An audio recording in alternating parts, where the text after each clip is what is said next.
We respectfully request the Sangha great virtues for the sake of this assembly and all living beings.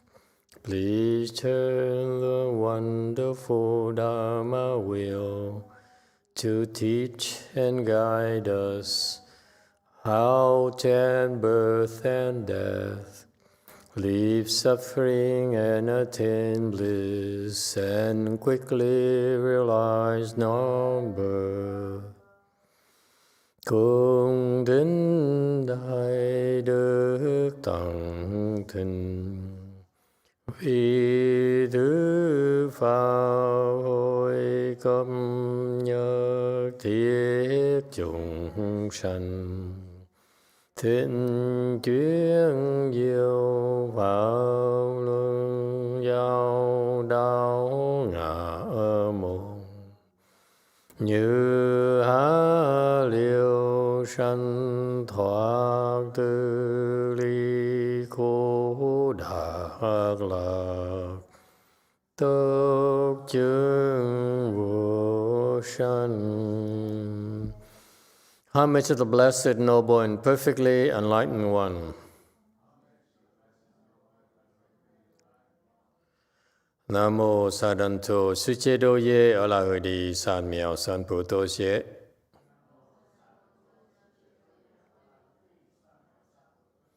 Nam mô Tát Rác Tha Tô Gia Đà Gia A La Đê Tam Miệu Tam Bồ Đà Tòa.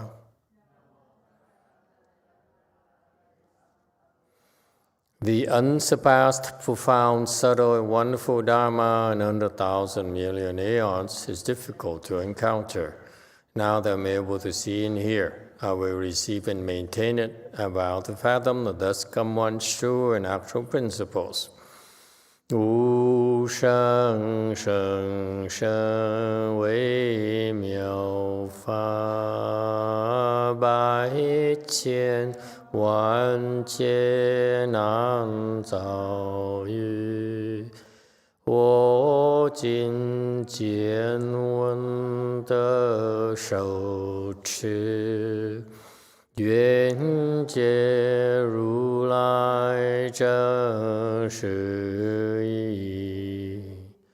O Buddhas and Bodhisattvas, great Master Ching Liang, great Master YongHua, all monks and nuns, and all good new advisors, Emitofuo.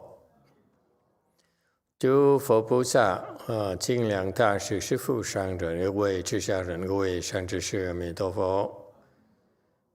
Chư Phật Bồ Tát kính thưa Thanh Lương Đại sư và Thượng Kim Hóa, quý thầy cô về quý vị thiện tri thức A Di Đà Phật.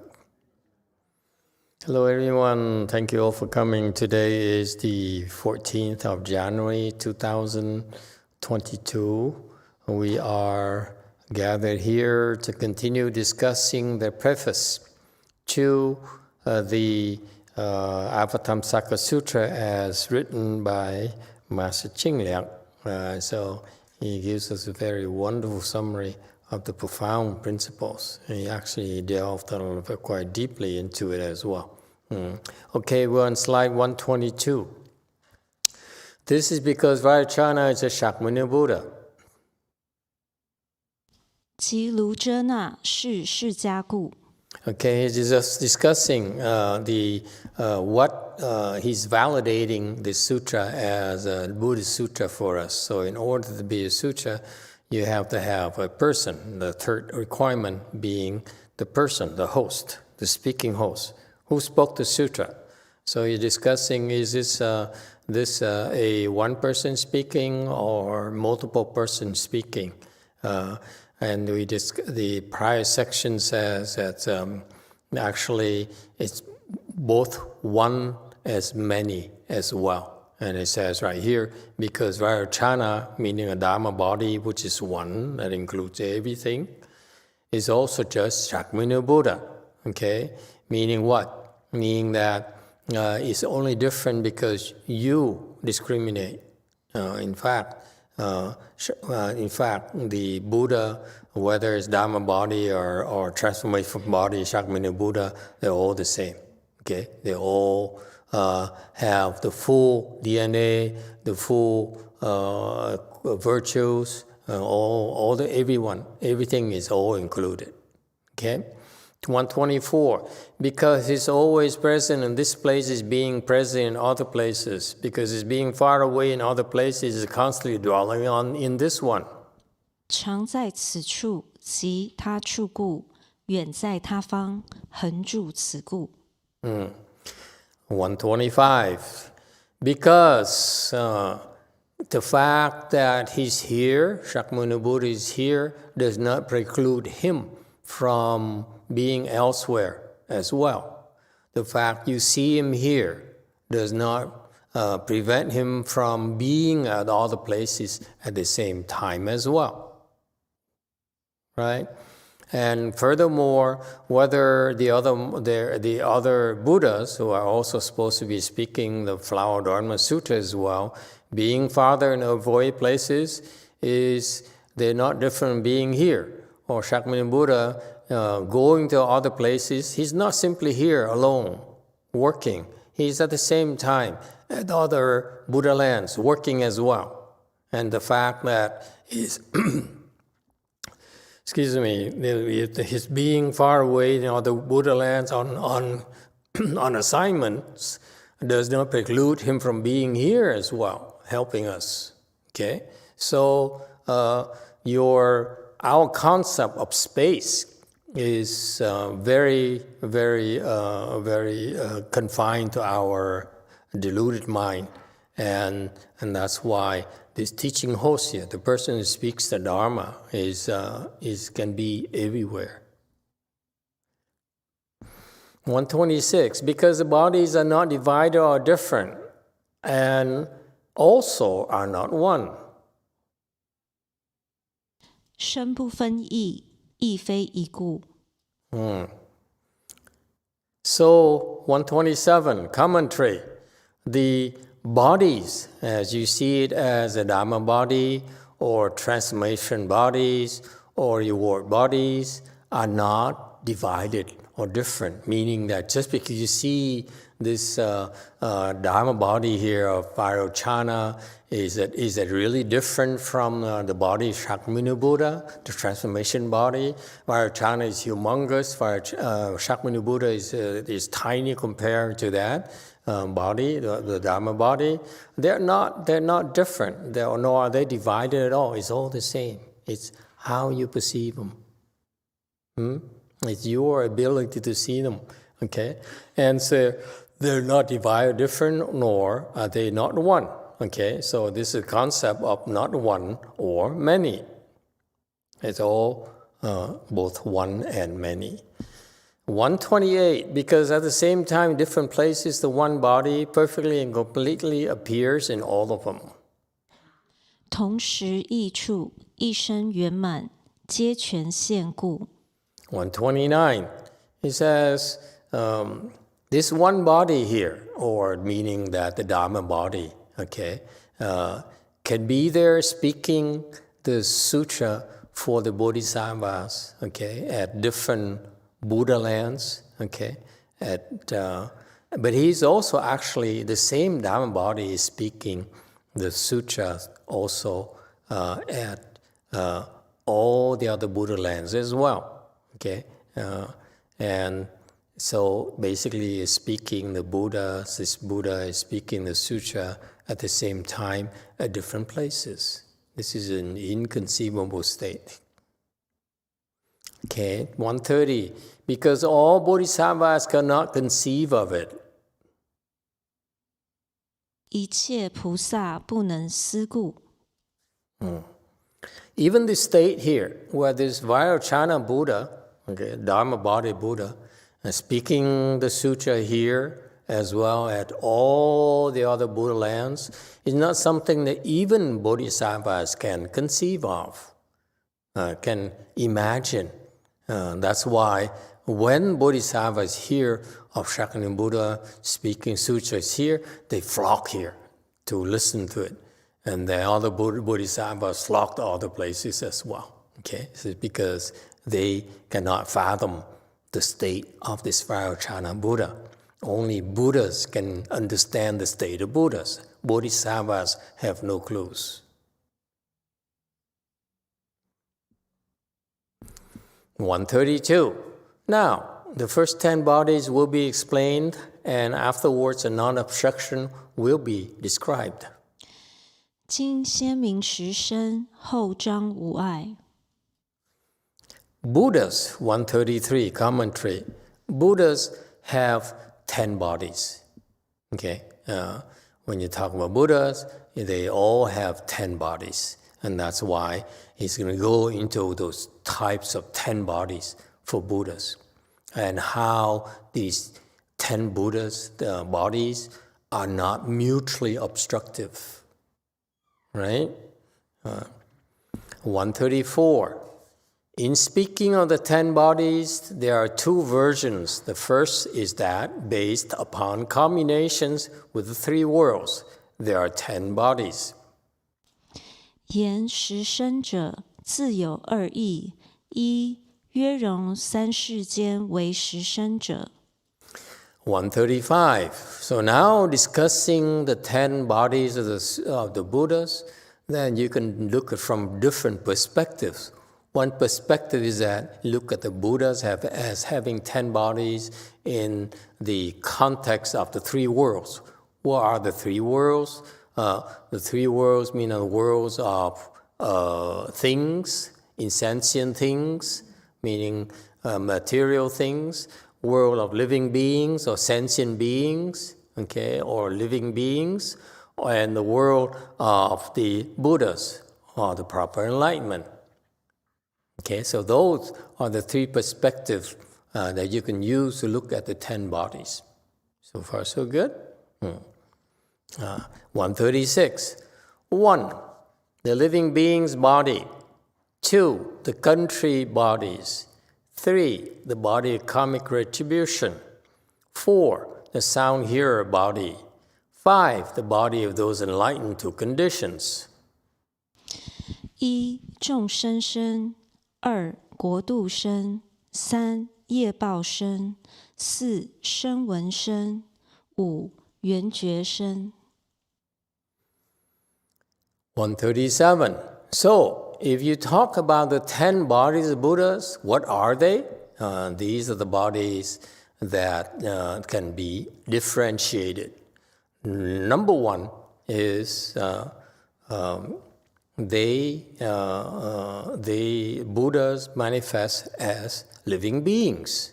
Okay, meaning that when necessary, Buddhas will come appear to us as living beings in order to help teach us, to help cross us over. Okay. Number 2, another type of Buddha body is country. Okay. Country here is the refers to the material things. The country here, whatever materialist things here you see in a country, like whether it's United States of America or India and so forth, those are also the type of body of the Buddha. All right? Number 3, karmic retribution. Sometimes he manifests as the karmic retributions. Okay, so whatever karmic retributions that will manifest, the Buddha can manifest as a body in it. All right. Number 4, something more familiar to you, the sound hearer's body. The Buddha bodies can manifest himself as sound hearers, meaning they are fourth stage arhats or the Pratyeka Buddhas as well. Number 5, conditioned enlightened, meaning in some cases the Buddha can also be seen in the bodies of conditioned enlightened. Okay, what is the difference? The sound hearers become sound hearers by, in general, practicing the 4 noble truths. The truth of suffering, number 1, a truth of accumulation, meaning that the suffering here has been accumulating, and that's why there are layers upon layers upon layers of suffering. Okay, that's a concept of accumulation. What does it mean to you? It means that your sicknesses have layers of sicknesses. Okay, so that's the suffering. The suffering of sicknesses have many layers. So there's truth of accumulation right there. Third noble truth is the truth of extinction.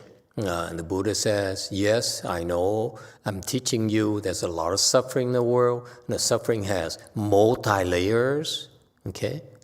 Because it's been accumulating in this lifetime, okay? You've been creating bad karma, for example, and that's why you suffer. Then you create more karmas on top of those bad karmas.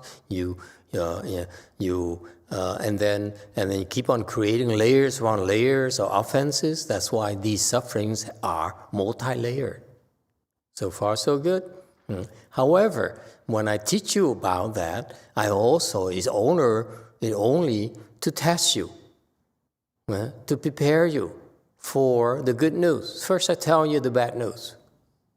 Okay, and then there's the good news. The good news is that as a Buddha, I will tell you about the bad news first to wake you up. Do not ignore the fact that you're suffering and take it for granted.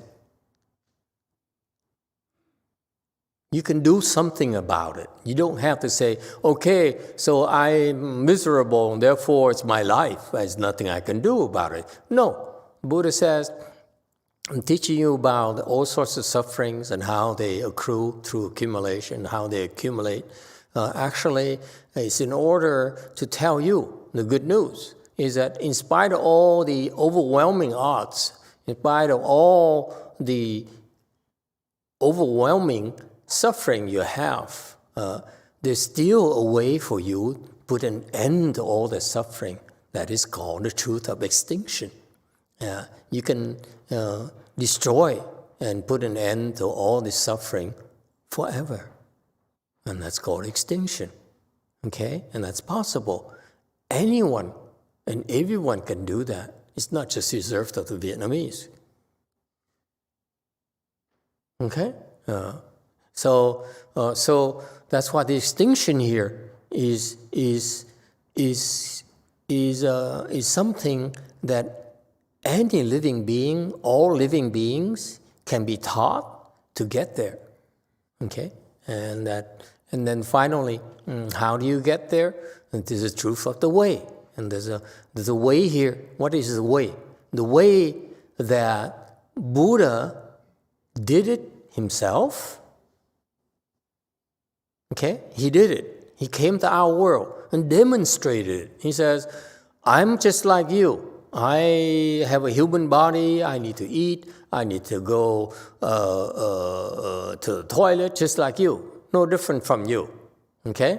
I need to wash myself, otherwise I stink, okay, and so forth, okay? And in spite of all the human condition, I'm capable of cultivate, I'm able to cultivate and put an end to the suffering, and that is called the way of liberation, the way of emancipation, the way of ending all suffering and attaining bliss forever. I'm able to do that as a human, just like you. Therefore, so can you. So far, so good. And so he taught that the way to his disciples when he manifested as an Indian person in India 3,000 years ago. Now he died. So he says, I'm leaving, I'm dying, so my time here has come to an end, but in order to help you, future generations, I will appoint someone called a patriarch to show you how to practice the way, because I taught him. So I verify to you that he is qualified to show you how to practice the way. Meaning there are specialists, there are accomplished cultivators who are disciples of mine. In this first generation of my disciples, the first patriarchs, he's qualified to also show you the way, how to do it yourself. And then the first patriarch, designating the second patriarch, says, we too must follow the Buddha's example and show our followers how to practice the way. So therefore, you, Ananda, second patriarch, should carry on the torch. So I pass the torch on to you, so you will continue to do what we've been doing. So as such, the lineage of patriarch has been established in India, passed on to China, and now passed on to the United States. In order for competent teachers, certified teachers who are enlightened, and they can teach us the way of practice, the way of cultivation. Okay, so those are the three what are called noble truths. These are unchanging wherever you are in the world. May have different names in other Buddha lands, but it's the same principles. Okay, life is suffering. Okay, it keeps on accruing. It's not going to go away. You can ignore it all you want. You can sweep it under the rug all you want. It keeps on accruing, keeps on accumulating. It's going to get worse and worse and worse. Okay? And therefore, you should not despair. And there's a way to put an end to it called extinction or nirvana. You can be there. You can go there yourself. Okay? That's called extinction of nirvana. And finally, how do you get there? The fourth one is there's a way to get there. And it's called the way in Buddhism. So far, so good. So the arhats, by following that truth, by practicing those Four Noble Truths, there are the baselines, there are the basis for their practice, and therefore they reach a fourth-stage arhat where they can enter that state of extinction themselves. Okay, so that's why they're called fourth-stage arhat, which is one type of sound hearer. And the other one is a pratyeka Buddha, who, unlike the arhat, practices different Dharma door. Pratyeka Buddhas, they specialize in isolating themselves and practice contemplation, contemplate the 12 conditioned links. Okay, anyone remember what are the 12 conditioned links? These should try to memorize them because they are profound Buddhist principles, Buddhist wisdom. Okay? No cheating. Don't look it up.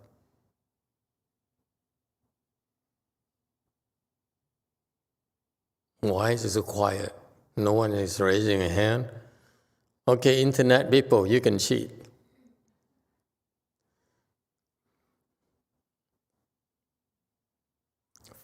First starting point is ignorance. Okay? We do things out of ignorance because we're deluded. You have wisdom, then you will stop doing things from ignorance. Okay? So from ignorance, you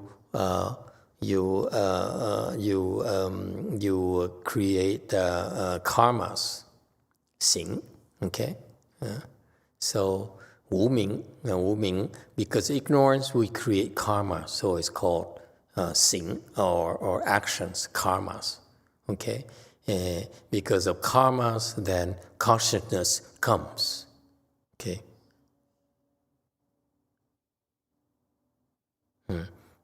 And because of consciousness, you comes then later. So what happened is that out of ignorance, you have sexual desire, and from sexual desire, you have sexual activity. That's a sin. That's a karma. You're creating sexual karmas, and from sexual karmas, there is conception. Okay, That's called consciousness. At the point of conception, the consciousness of the next of your child, your children, they arrive. Okay, they arrive and they're part of you. And number 4, after consciousness, then now that thing evolves and the fetus, it becomes a fetus. Okay, so it's called name and form, meaning that the organs are forming, and now you are taking the baby is taking shape inside the womb.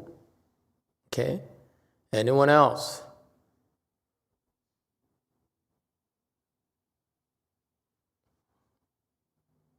Continue, number 5.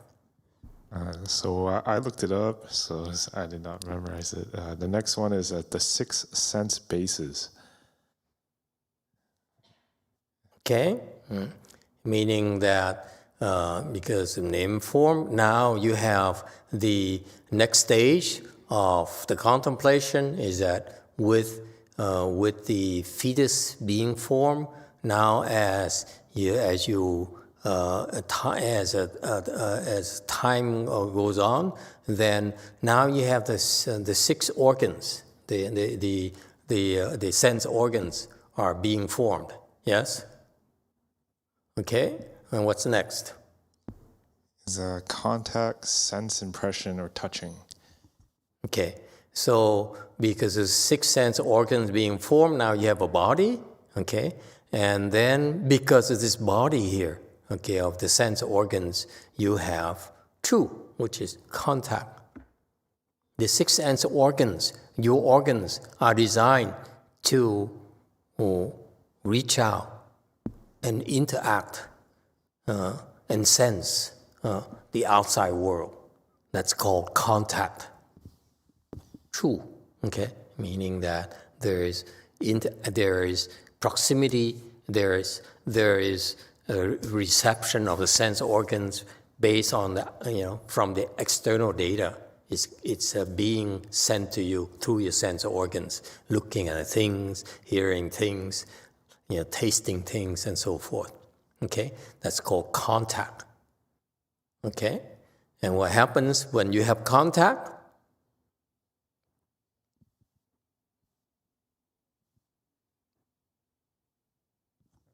Next one is a feeling, sensation, and hedonic tone. Okay, so because of the touching, contact is a touching, okay, or the proximity, and because your sense organs are receiving, okay, information, okay, now you have feelings. Feelings arise. Okay, and okay, so that's the evolution. As you draw near people, okay, you naturally will have feelings, okay, for others. Does it make sense? Feelings sometimes is feelings of attraction, sometimes feelings of repulsion, okay, but they're still feelings because of the proximity. Okay, as you get close, your feelings will arise. And after feelings comes Craving, desire, greed, and thirst. Okay, it comes love. Okay, I. Chinese I is that it means that love is very strong feelings, not just about feelings, but actually it's love. Okay, it's very strong attachment. Okay, it's intense feeling. Okay, not just feeling general, oh, I feel good. No, this is we're talking about something that consumes you, like the feeling of being in love. Anyone? Sound too foreign to you?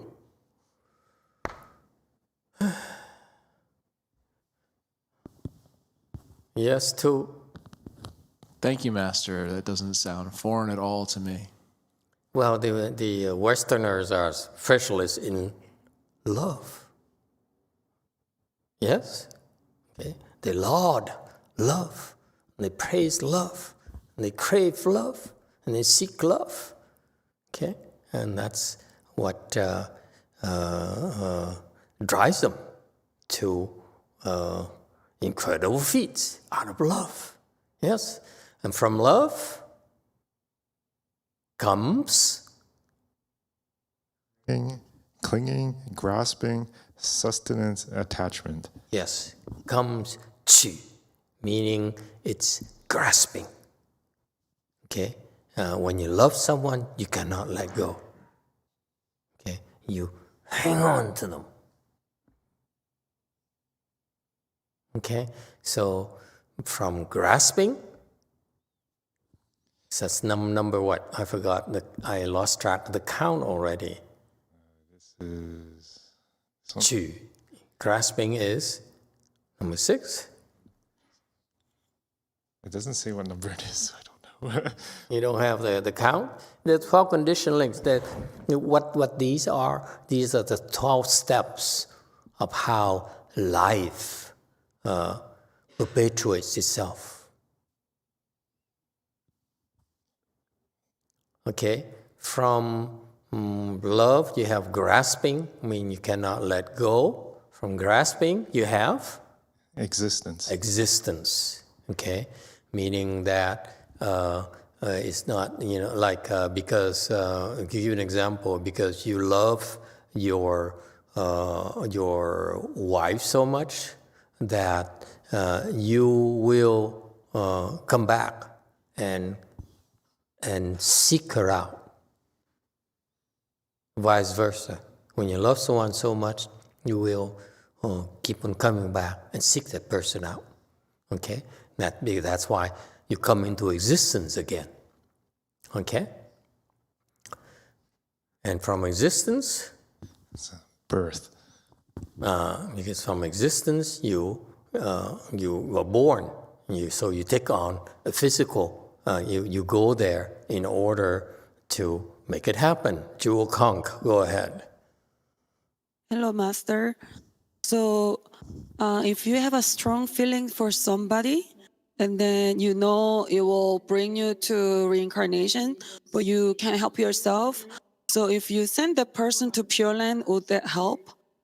Like if you send that person to Pure Land, then will you be safe? Like you can disconnect the link so you can help not reincarnate in the future? Help who? The person you sending away or yourself? The self. Oh, you're only interested in helping the self. Okay. Who are we talking about? Of course, the person went to the Pure Land, so he's safe already, right? Wait. Who do you love? I don't know, like a lot of people, I guess. Like Too many. Wait. Is it for too example, many people? concubine. Did I hear you right? You love too many people?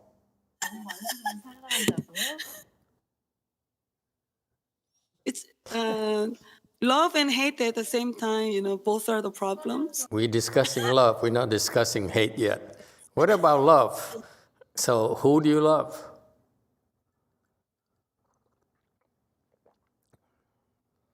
Mother? No, not really. I don't know. Not really.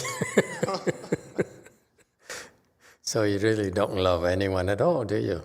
So anyway, so assume theoretically you love someone and you send a person to the Pure Land. Are you asking that would that sever that attachment, that love, or not? Is that what the question is? Right. So, like, if you can help yourself so that you send that these people hate or love strongly, would that help you to sever that connection so you can improve in your cultivation or stop your reincarnating? Yeah, I suppose it would help because the nature of love is that the further you get away from that person, the weaker the love becomes, typically, for normal people. And then you love someone else.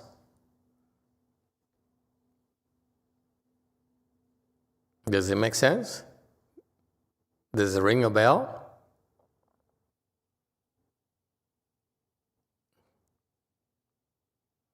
See how cautious she is? I've been trying to pull it out of her. Who do you love? She says, no, I have too many people. And after you get rid of one person, you stop loving. Who else do you love? She says, I'm not going to tell you. Okay. Very good. Conk, you still have a question? The 12 conditions are only true in the Saha world, or it's true in Pure Land too? In Pure Land, there is no love. In Pure Land is unisex. Sounds good. What do you mean, sounds good? There could be homosexual thing.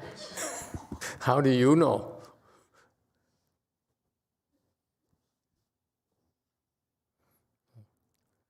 No, in the Pure Land, there's no concept of love at all. Love is a result of opposites. They are drawn to each other. If they're the same, there's repulsion. Love is the attraction of opposites, typically. Okay? Yes, too. Daniel Wisniewski says, or asks, so is it better to just love Buddha, therefore all? Love is not something you say, I'm going to only love Buddhas. Love is something that wells up, remember, from the prior links? The love is that it comes and arises naturally when you are near. Okay? You're near someone, like you even to the point where you touch someone. Okay? Because that closeness, especially it goes from touching someone, that there arises very strong feelings called love. Love has many aspects, many types of feelings. Yes or no? I don't remember anymore, but Francis, am I correct? It's too long ago, Master. You're a lot younger than I am. I don't buy that. Okay? So love here has multi-dimensions, has many different types of feelings, and you amalgamate them, okay? Then you can classify them under a major heading called love. Oh, I love the way she smells. I love the way she smiles at me. Okay? I love how she walks. Like in the Beatles song, something in the way she moves. You know, that kind of thing. You guys are so boring. Anyway, where have you been? They all have straight face. I cannot pull out the Koreans. The Koreans are old. And they're looking at each other, see who's giggling, who's laughing. Anyway, so this love here, this love thing here will have different dimensions, different types, different aspects, and that's why they're very difficult to undo. Okay, and that's why when you go to the Pure Land, there's no more of these opposites. That's why they're all one unisex. The Master YongHua says, they're all like more male, more yang than yin. Okay, love is yin and yang. Okay, even between the sexes, you still the same sexes. You still have a he husband and a he wife as well. I'm told by Vanessa. And yes, Conk. Conk has a lot of questions about love. and Hello. and sex. Master, you said the ghost is yin being and then the spirit is a yang being, right? So if love is between yin and yang, do they like each other sometimes?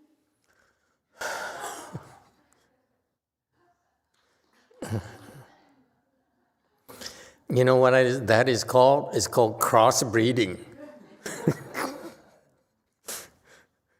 No, ghosts have yin as well as more. Ghosts are yin, predominantly yin, but also within the ghost there's more yang dominance than yin as well. So you compare the two, like the female ghost versus male ghost. There's such cases as well. Okay, and don't ask me next, are ghosts homosexual or lesbians? I don't know either. Anything else you'd like to ask?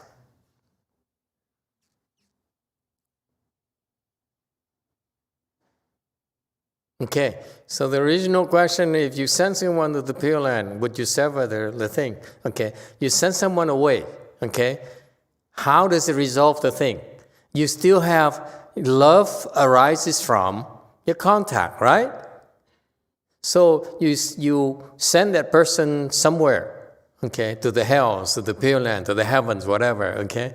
It doesn't matter, you keep away. Then what happens to you? Now you get close to someone else, and then you love someone else.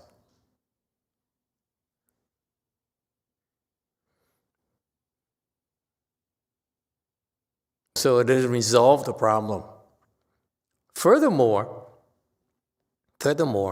even though you sever the relationship primarily by distancing yourself from that person. You see, the beauty of the wisdom is that love needs proximity.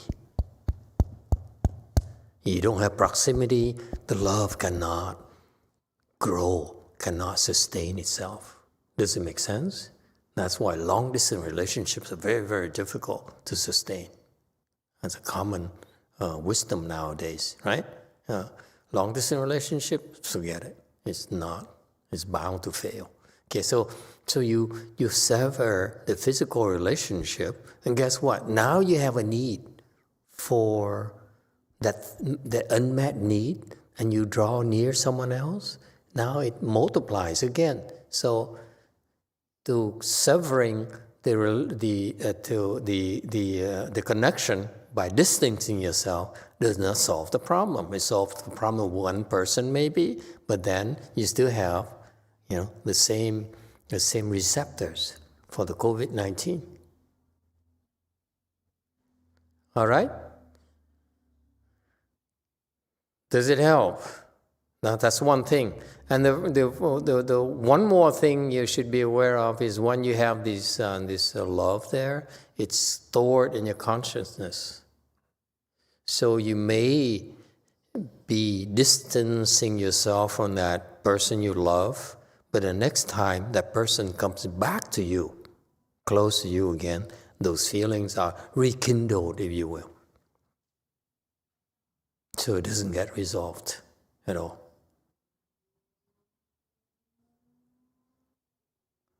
So far, so good.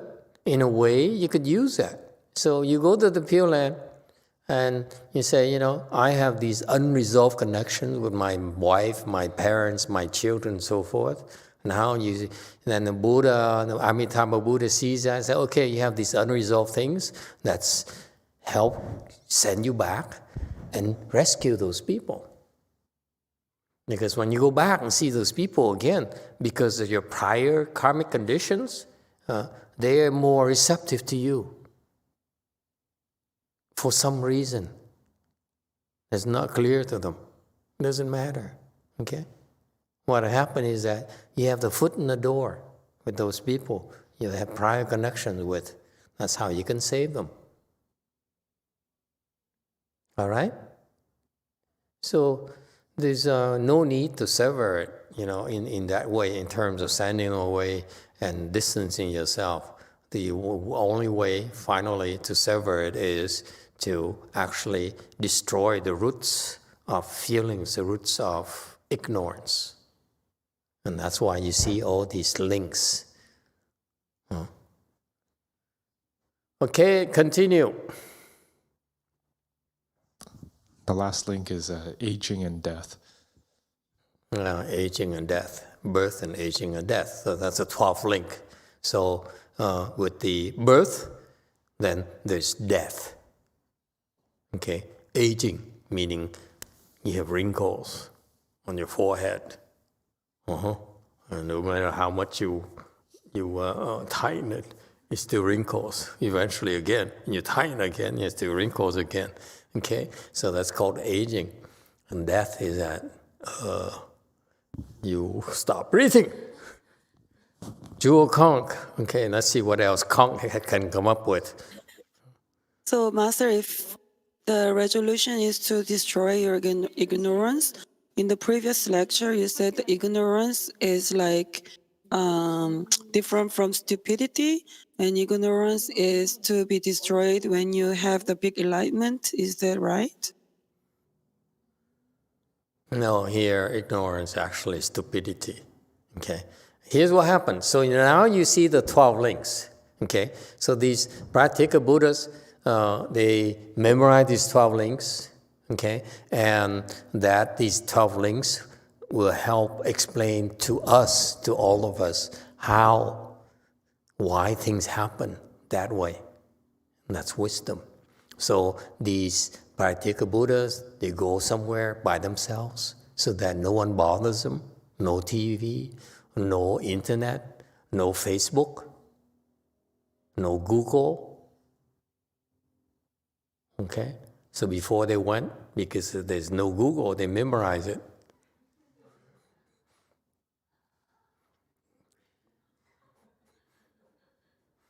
Okay? And so they memorize these 12 links, and they go from 1 to 12, meaning old age and death. Okay? Now, and they seen it, so they spend time watching how things evolve. Okay? In their own lives, they see how nature, the seasons change. They can see the 12 links in action as well.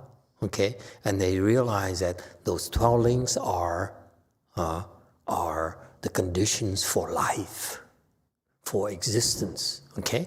So, because they realize that, they say, okay, now, if I don't want to get old,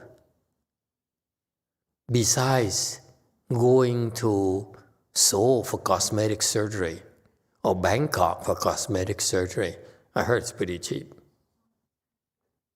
A lot cheaper than here. Okay, so instead of going there and to take care of the aging and the death, if you don't want that, what to do? You don't want to die. What do you need to do? Don't be born. They said, in order for death to happen, aging happen, I must be born. So that's not be born. Okay? And in order, if you don't want to be born, what do you need to do? No existence. Okay? No existence in the 25 planes in our world. Now in our Buddha land, there's 25 planes of existence. When you're born, you can be born to those different types of existences. One of them is in the heavens, for example. Now, the Catholics, Christians like to be born. The Mormons like to be born. It's born of that plane of the gods, Christian gods. Okay, among the 25 planes of existence. Okay, so that's not be born. Okay, in order not to be born, what do you need to do? Go back to the previous cause of birth is. In order not to have an existence, okay, then you should not have birth. You can be born, then you shouldn't not have an existence. Don't exist in those 25 realms. Okay. And in order not to have an existence, you backtrack again, avoid the existence in the 25 realms. You should not have. I just told you. Don't help them. Okay, go ahead, cheat, Korean girl.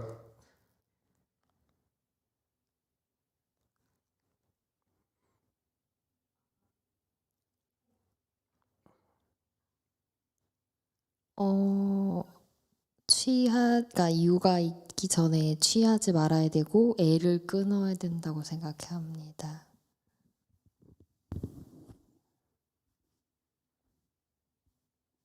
상순이니까 12 연기를 역순으로 가면 된다고 생각했습니다. Yeah, we can reverse to go back to 12 links. So before existence, we have to we have to cut off the grasping. The what? The wrist? You cut off the wrist? Grasp.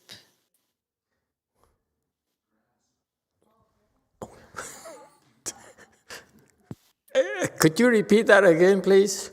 Cut off the wrist. Grasping. Resting. Grasping. Oh, you mean grasping, not wristing. Okay, so you don't grasp. Okay, meaning that you don't have any attachments. Attachments is what brings you to existence. For example, the Catholics, they attach to the gods. That's why eventually they be born to be near the gods. You know that? And they'll be stuck there for a long, long time. Don't tell them, okay? Because they attach to the wrong. They have wrong kinds of attachments, okay? So grasping. So you want to avoid grasping, what do you need to do? We just talked about it extensively. 애를 끊어야 돼요. Translate. You can translate just as well. Sensing. What? The sense organs that make you reach out.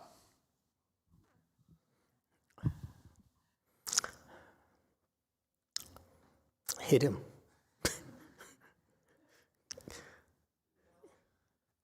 Love.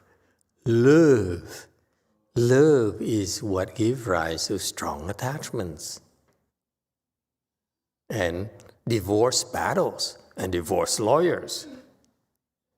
Yes, too. Thank you, Master. Can we jump ahead? Because I feel like there's like a 13th link that's the missing piece here that we may be driving towards. Yes. Which is? I thought it started at consciousness, right? So it's like, if you go all the way to the end, it's death. And then all the way at the beginning is consciousness. So something connects those two to create a wheel. And that's what we're trying to escape. No, this had nothing to do with the wheel. It has to do with how you break the succession, okay, the chains. You need to break the chains somewhere. So these practical Buddhas, they sit there and they contemplate. They see the connection, and they say, okay, if I don't want the connection here, I need to reverse them, cut them off. Don't want death. Now I don't want to be born. Okay, don't want to be born. Then I cannot go into existence. Okay, and born is born into a plane of existence. Okay, and then I don't want to go plane of existence, meaning the skandha bodies. Then I should not have any grasping, strong attachments. Like the Catholics are strongly attached to the gods. That's why they're born in the Christian heavens, eventually. And we don't have any strong attachments, then don't have any love, because love gives rise to strong attachments. You don't want to have any love, what do you need to do? Stay away from women. I mean men. Or man. I don't know. It's too complicated nowadays. There are 25 different categories of sexes nowadays. Okay?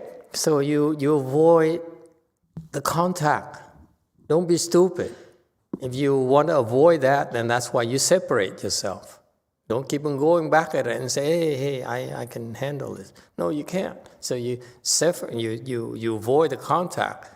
When you avoid the contact, then before the contact, in order to have contact, you must have sense organs. So you don't have sense organs,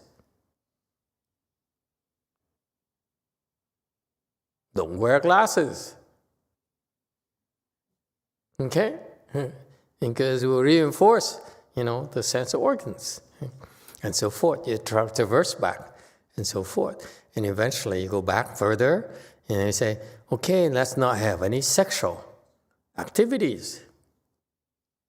In order not to have any sexual activities, then you should not want it. The wanting is ignorance. The attraction is ignorance. Lack of wisdom. So far, so good? That's why.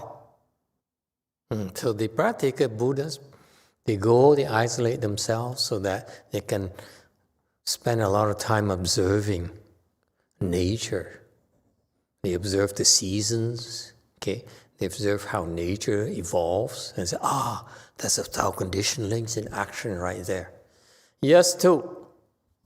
Thank you, Master. It sounds like I had it wrong. So the first link is ignorance, correct? Yes. So then the question follows is, how do you not have ignorance? Yes. So how do you not have ignorance? Ignorance here, to the practical Buddhas, they understand that in order to have this sexual intercourse, sexual activity, you must have sexual attraction. That's ignorance right there. Ignorance is a Chinese polite translation. Actually, it's a stupidity. It's delusion. Okay? And so that's why in order to avoid the sexual activities, you should not have sexual desire, if you will. Sexual desire arises from ignorance. Okay, so you work on, eventually, they work on eliminating the sexual desire. As soon as it arises, they said, yes, nonsense. So it has no chance to grow. What happens with all this mess is that you allow them to proliferate in each phase. From old age and death, the final phase there, you want to avoid it, you don't want to be born. Okay, but guess what? You've been born in an vicious cycle of wheel reincarnation over and over and over again. That's why that simple link right there, not to be born, is not easy for you. You keep on going back to the cycle of birth and death. That's what people have been doing. That's what we've been doing. Okay? So that is very difficult to break. That habit. Okay?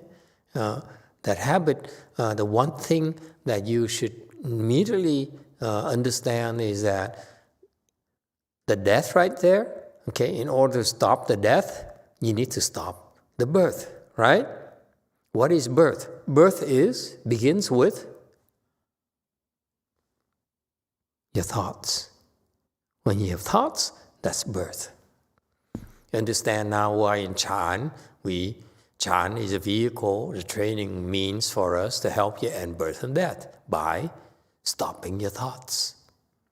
In order to stop your thoughts, actually it's more involved in that. It's not simply stop thinking, stop your false thinking like Chinese people like to tell us. No, in order for you to stop thinking, you have to stop existence. See, that's why it's not easy to stop thinking at all. Anyone found it easy to stop thinking? Because you have all this machinery that has been propelling forward until you learn Chan about Chan, say, okay, I have to stop false thinking, like the Chinese would like to teach you. But actually, it's not easy because you've been running. You have all these other 9 links that have been pushing you through. You see that? That's why it's not easy to stop thinking at all. Is that clear? And that's why you traverse back. So the Pratyeka Buddha actually, they have a more detailed understanding on how to stop thinking than the fourth-stage arhats. Fourth-stage arhats do not have that detailed understanding. So far, so good. So that's why the Pratyeka Buddhas are considered to have more wisdom than the fourth-stage arhats, because they understand more about the nature of ignorance, how the whole links are creating problems in the world. So far, so good. So that's why in the sound hearers, or they're conditioned enlightened, they're considered to be higher level than a fourth-stage arhat, high level wisdom, if you will. It's harder to get there.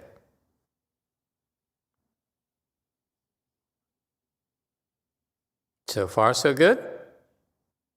Next, 138. 6, the Bodhisattva body. 7, the thus come one's body. 8, wisdom body. 9, Dharma body. 10, empty space body. 6. 菩萨身。7. 如来身。8. 智身。9. 法身。10. 虚空身。139. So we listed the 5 bodies up to the conditioned enlightened one or solitarily enlightened one. So same, they're similar, okay, in terms of Dharma practice. The next body for the Buddha is called Bodhisattva body. The Buddha can manifest as a Bodhisattva as well, okay? And this Bodhisattva is different from the conditioned enlightened because it's much, much higher level wisdom from practicing the paramitas. The paramitas are much broader in scope, much more complex in practices, takes a lot longer to practice than a conditioned enlightened one, okay? Infinitely longer. And that's why the longer, the harder it is, the higher level wisdom, higher level of attainment. Yes, too. Another question from Daniel Wisniewski about love. He feels we are born to live a life of love, but he thinks maybe it shouldn't be called love, what concept he's looking for. There must be a different word for it. Is compassion the word, or harmonious unification of such? You can call it whatever you want. In Buddhism, there is a reason why the Buddha taught certain jargons. It's because together they help describe how the universe evolves, comes about. Okay, so if you want to learn Buddhist wisdom, you might want to stick to Buddhist jargon, okay, so that you differentiate. This love here is in this 12 condition link. Love here is what I just described. That love thing, that love in your heart that you feel, that love you have for your children, love you have for God, love you have for your parents, love you have for your partners, your spouses. That's love. That's the kind of love we're talking about. Okay? It's not something that you could say, instead of calling it love, let's call it something else. If you call it something else, it's not the Buddhist teaching anymore. All right, anyone else? There's a reason why he taught certain ways, so that when you learn the proper jargon, the proper vocabulary, then it's designed to give you the big picture, why it's love, why it's called love, why it's called ignorance, why it is called existence, because that's how he described the process. Even at that level of 12 conditional links, it's still a lot greater details that the Pratyeka Buddhas do not understand, don't have the technology to understand. Only the bodhisattvas, by practicing the paramitas, dharmas, they will be able to see it in greater details. So the knowledge about this mess, about this cycling in a wheel reincarnation, only bodhisattvas have a clearer understanding than the low-level people. Including within the bodhisattvas, the low-level bodhisattvas don't understand as much as the high-level bodhisattvas. Okay, and that's why in terms of training, the low-level bodhisattvas would not know how to train at all. They don't have enough detailed information to train our Buddhist disciples how to end these cycles of birth and death.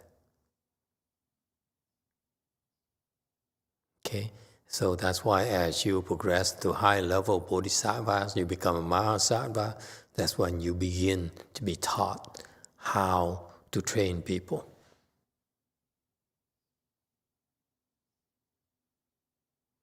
And that's why in the Bodhisattva, I stress again, the Mahayana knowledge about training, about all this reincarnation is a lot more sophisticated, a lot more advanced, a lot more detailed than Hinayana information.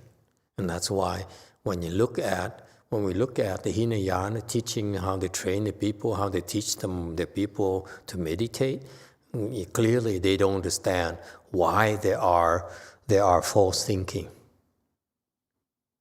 why there are things happening, what are the nature of the obstruction you encounter in your meditation practices. Okay? So that's why there's a huge discrepancy. There's a difference in the way that the bodhisattvas practice. Much more difficult, much more, to me, fascinating. Okay?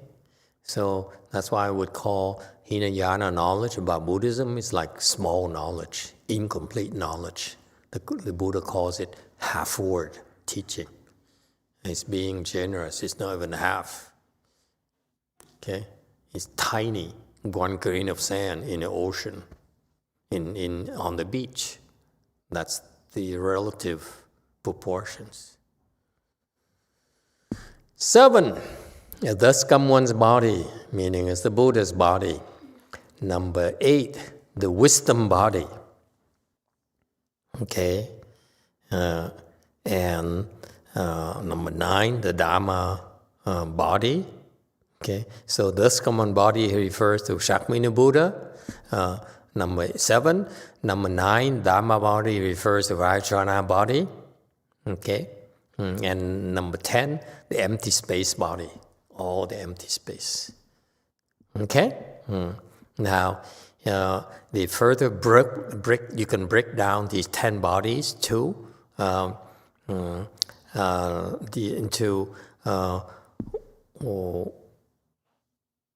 the sentient beings are living beings or karmic retributions, or the arhats, Pratyeka Buddhas, and the bodhisattvas are sentient beings. Okay, the Buddha bodies are referred to body number 7 to 10, okay, and so forth. Okay, so that's how you can classify the 10 bodies of the Buddha. Any questions or comments? This is for your information. 140. The second is the 10 bodies which the Buddha himself has. 2. 就佛上自有10身. Okay, 141, commentary. Now this is you can look at the Buddha's bodies that from the perspective of the Buddha. Okay, why we need these 10 bodies? Okay, the prior 10 bodies is what you can observe, that you can manifest. However, from a Buddha perspective, there's 10 bodies for himself. Okay? What are those 10 bodies? 142. 1, the body of Bodhi. 2, the body of vow. 3, the transformation body. 4, the body of power and maintaining. 1. 菩提身 2. 愿身 3. 化身 4. 力持身 Okay, this is another interesting way of looking at the Buddha's body. Okay, that's, you see now, we go into the more sophisticated perspective of Buddhism. See, that's why the jargon, vocabulary matters. Do not mix Buddhist teachings. Say, oh, this is the same as what the scholars call whatever, okay? No, you just simply learn the jargon and what the jargon means. And just like you learn geometry or learn engineering terms, same thing, okay? And that's why you see why there's such jargons. All right, the body of Buddha, okay? They have 10 bodies, the body of Bodhi, okay? This body of Bodhi here is a body that the Buddha uses to manifest becoming a Buddha. That's called a body of Bodhi, a body where the Buddha uses to manifest becoming enlightened. Okay, through the 8 manifestations. We'll cover that a little bit later. Okay, second body of vows.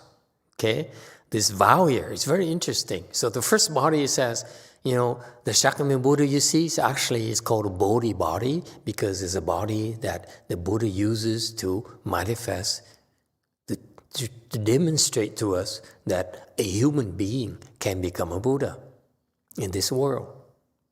Okay? It's possible. So it's called a demonstration body, Bodhi body. Okay? The vow body.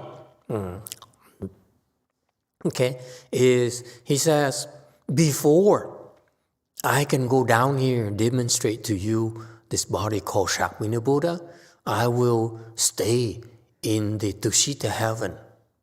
I vow to stay in Tushita heaven and patiently wait for the proper time.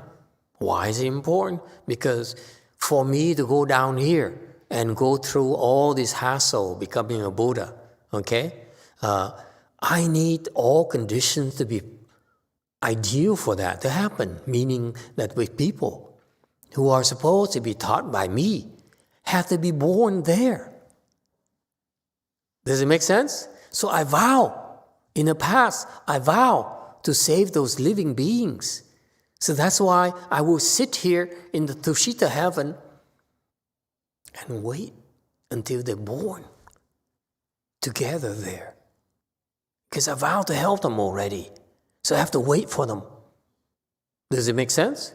This shows you the kind of scope the Buddha has over time and space. You see all these beings migrating throughout the Dharma realm, throughout the universe. And he says, I will wait for the proper time where it's ideal for me to save all those beings.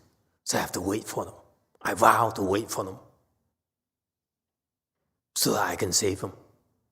This is very powerful. He says, I vow to save you, so I wait for you until the right time. When the right time comes, I will become a Buddha just to save you, and you become enlightened yourself.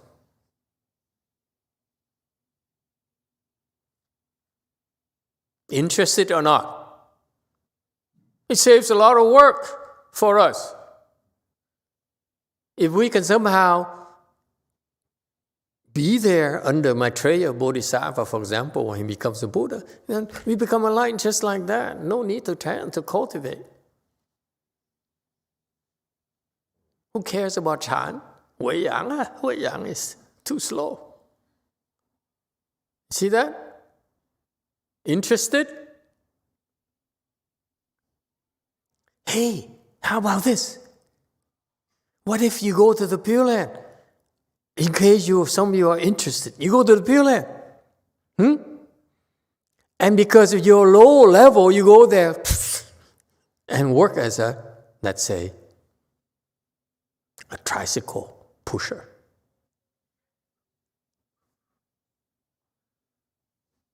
Or maybe in the West, what is a low-level profession? Don't say janitor, because janitor have PhDs. Grubhub delivery driver.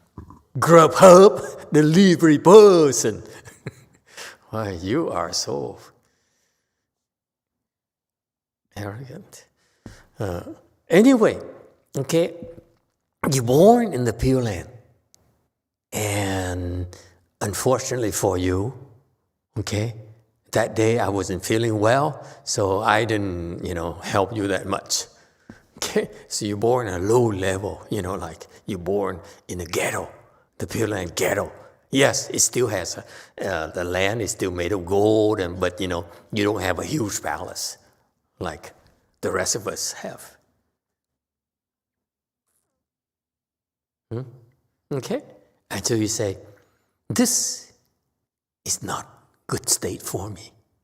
And you know what? This is just a hint for you, okay? And please don't quote me, because Amitabha Buddha would not be happy with me. Would you like to know? No, you don't need to know this.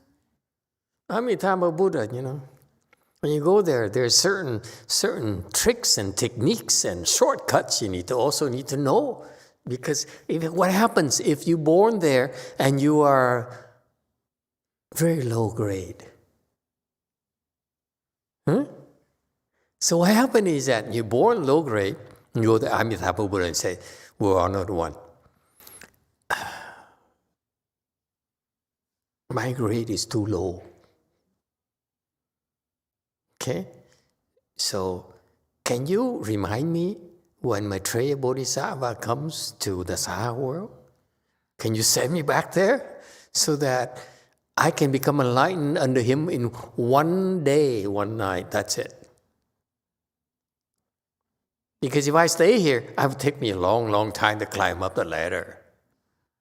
Okay? So can you send me back to the Saha world? Okay? Because before I left Saha world, I went to Wei Mountain Temple and offer a lot of stuff to Maitreya. Do we have Maitreya here or not? Okay, downstairs. Okay? I made a lot of offerings to Maitreya to make sure Maitreya owes me. So that when he comes to the Saha world, can you send me back there? Just for one day, one night? As soon as I'm done becoming enlightened, can I go right back to your Pure Land as well and continue? You see what I mean? That's a shortcut.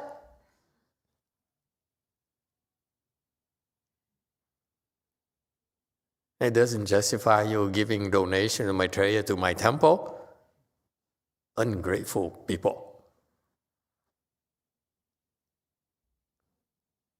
Oh, you guys are hopeless. I'm moving to Korea. See that? You have all these shortcuts. So the Pure Land is also, another way for you to maneuver as well. So it's not like it's forever, like the poor Pure Land Chinese practitioners say, I go there, I'm never coming back here. How stupid. I would come back here just during Maitreya Bodhisattvas only. And I go train for one day, one night. And then take advantage of it. Because Maitreya Bodhisattva is very lazy, I heard. He teaches one day, one night. He said, if you don't become enlightened one day, one night, that's it. I'm out of here. Goodbye. You see that? Now Min is interested. There's a donation box close to Maitreya's statue downstairs. Okay? And you don't need to write down Maitreya someone, can I donate to Maitreya Bodhisattva here for my future enlightenment under him? No, you just say, I vow to, go back here and benefit from, take advantage of Maitreya Bodhisattva once I get to the Pure Land.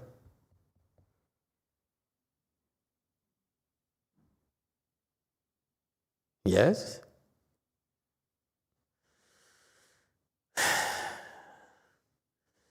Bom Chunim. These people today are not responsive at all. They don't know what they had for lunch. They are impressed. I just gave them a top secret mission, and they said, "No, that's impossible." It's called Mission Impossible. Yes, to. Pomyam Sini, 안녕하세요. Oh, jeez. Okay. Yes? Thank you, Master. I have to admit I am intrigued. Although when you say shortcut, I feel like there could be a catch. I know you've mentioned opt for the Pure Land and not for the Tashita Heaven because you could be sitting in the Tashita Heaven for a long time.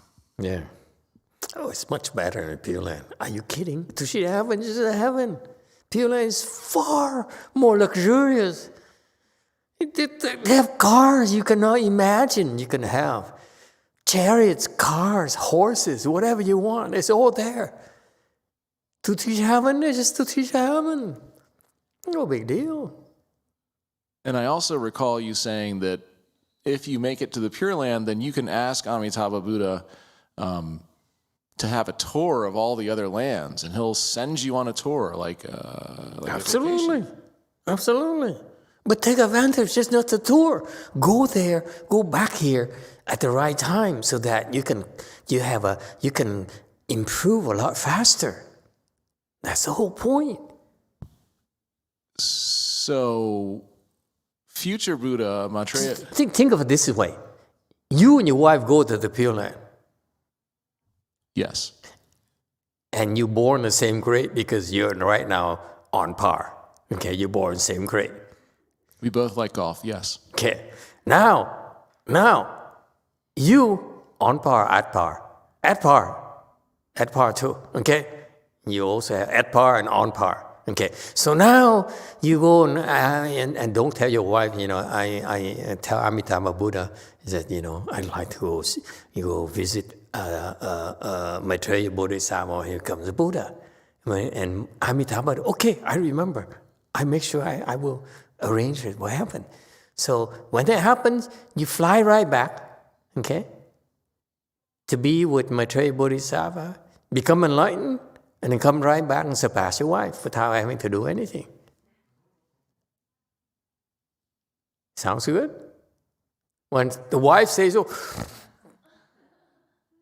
and fast. Oh, I'm so hungry. Master, I feel so bad. Oh my God, this is too much suffering. Yeah? I see the wisdom in your suggestion. However, if my wife and I both went to see Maitreya Buddha and we both got enlightened, we could do twice as much good and benefit others, I think. Always saying the right things without meaning it. That's all theoretical, of course. So my question is,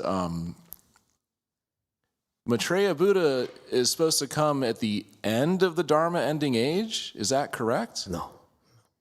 During the Dharma ending age? Yeah. Which you have said will be no... The cycles. The Dharma ending age, and then they start another cycle.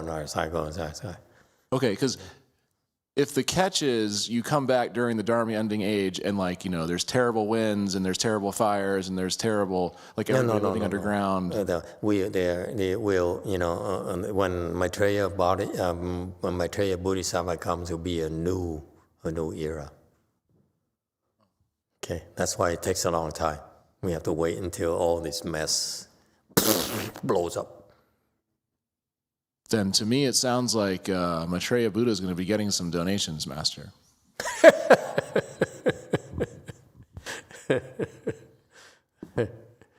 Okay, you see, the whole point is that there are 84,000 Dharma doors. Let me tell you, one of them is I just taught you that one of them.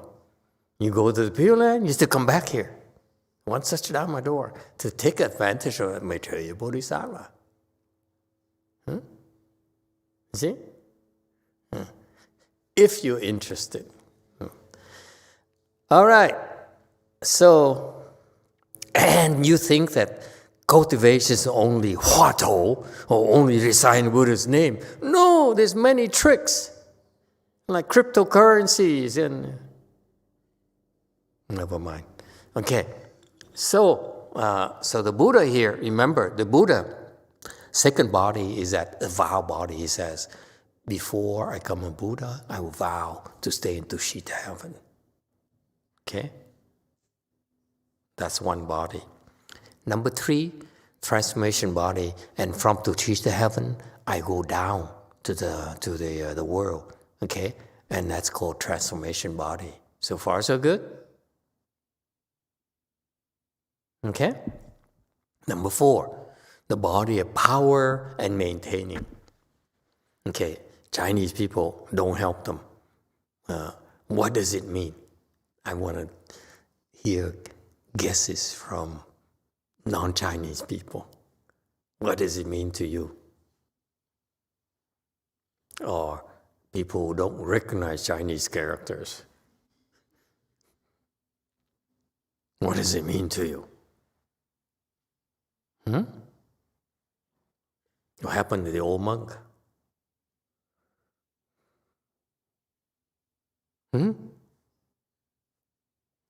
This body here, the body of power and maintaining. Okay? It is shariras. That's a 4th body.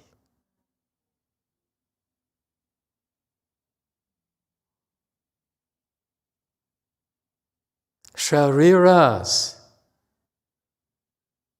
The shariras we have are the body of power and maintaining.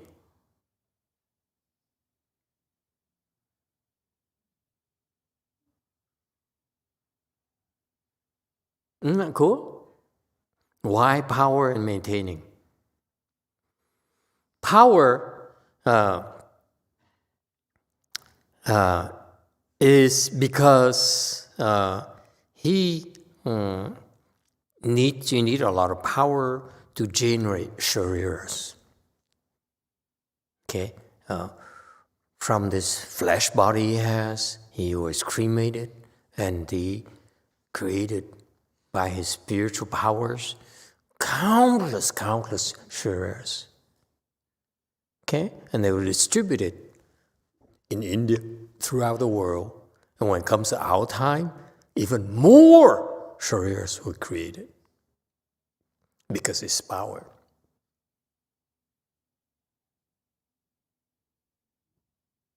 The Buddha relics are created by the Buddha's power. So far, so good? How about maintaining? Maintaining is that they're created by the Buddha's power in order to help sustain and maintain the faith of our followers into the Buddha Dharma. Because it's such a miraculous thing. You know, people will observe the fantastic responses from the relics. You know? I heard so many responses. I personally have none, saw none for myself, but I'm happy I hear that so many people obtain such great responses. Okay, they have healing, they feel better, they can sit longer, and I don't know, it's so many things. They see light, they see, and all these things. Okay, I see none of it. But it doesn't matter, it's for you, it's not for me. See, if it's for me, I would see it already. All right? So the body of power, it's relics, folks. Isn't it exciting? Oh, well. It's exciting.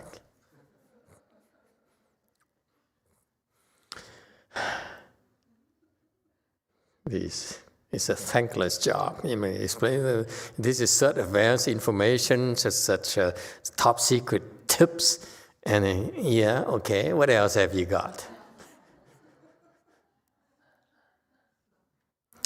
5, the body adorned with its marks and characteristics. 6, the body of awesome might. 7, the body produced by mind. 5. 相好庄严身。6. 威势身。7. 一身身。145. A body of hallmark and characteristics refers to the body here that each Buddha have these adorned, superior physical body. It looks different. The ears are so long. It's so long. That signifies longevity. Okay. The bump in the head signifies it needs more space for the wisdom. Okay. The wheel in the arm or on the plant, the foot, the Dharma wheel. Okay. And the long arm that reaches down to the knees. Okay. All those hallmarks, 32 hallmarks, and the 80,000 characteristics, fine characteristics, all those are from the details of the superior bodies of the Buddhas. All right? Number 6, awesome might. What is awesome might?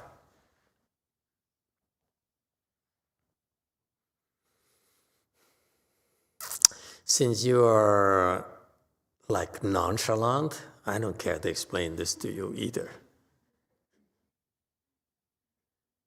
To me, I read, this is so fantastic. This is so fascinating how the Buddha is so, has so many tricks up his sleeves. He has like 10 different bodies. But you,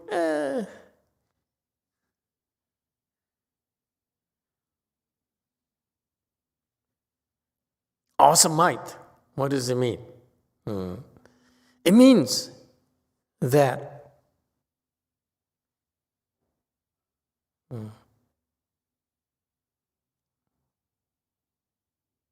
out of kindness, he can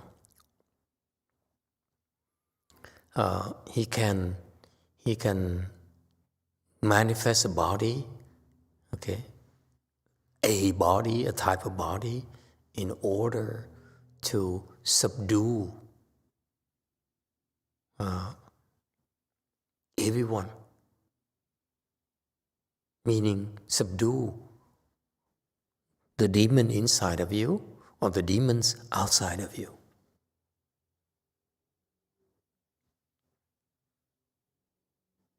You must have the power to be able to subdue them.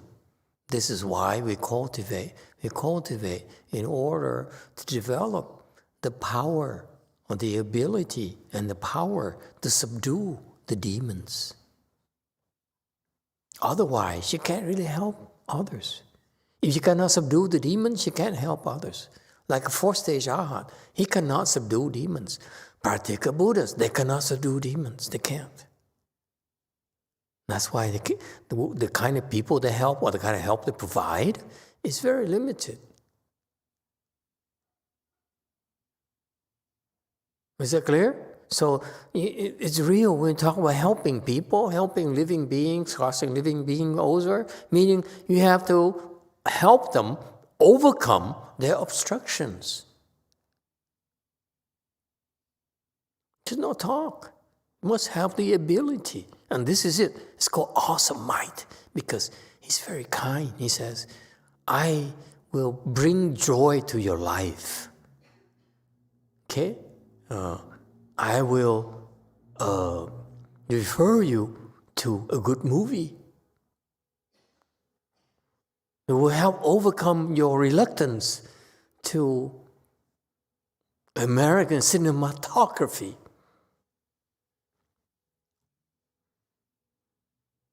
Yes, Hong. When is it now? Tonight?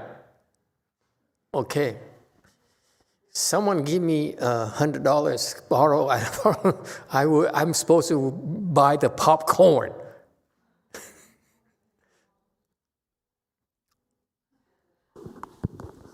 So you see, listen, before you hear this announcement, I want you to know that this person has been sleeping the whole time until we talk about, HBO Max. Yes, go ahead, 3. Don't think I didn't notice. Master, bullet is ready after the lecture. See? It's ready, okay? They're preparing already. That is, if you are not serious about Chanqi cultivation. Okay, what do we have besides popcorn? We have instant noodles. Okay, look at that. Pomin Sunim says, why don't we have that? We Koreans so boring. Oh God, the Americans, they party all the time. We Koreans do what all the time. Okay, so the awesome might, okay? You need power. You need to be able to overcome, okay? Because when you're in trouble, you're suffering because of the ghosts and demons. That's why you have to beat them back. Okay? Number 7, the body produced by mind. Okay?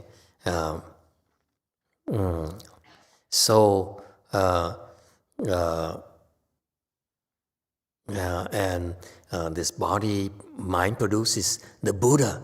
He can produce any type of body you want.